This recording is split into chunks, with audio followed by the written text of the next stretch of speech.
BFXR is a cool tool to make sound effects for free. And quickly too. They sound nice and retro, and I'm gonna show you how to use this tool today, even though Chrome blocks it by default. Give this video a like, subscribe to this channel for more tricks later. All you gotta do is go to bfxr.net, and here you can see that there is nothing to see. You have to enable Flash. For that you have to press this icon here, View Site Information, and click on Site Settings.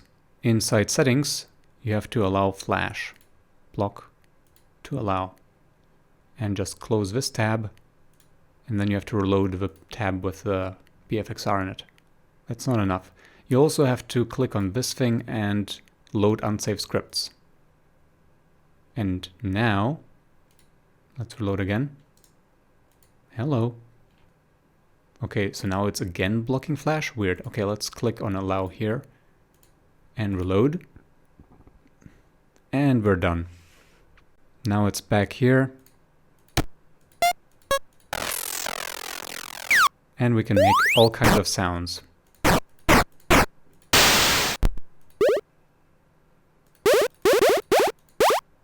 Oh yeah, nice. Enjoy making sounds, give this video a like, and I'll see you in the next video. Until then, ciao!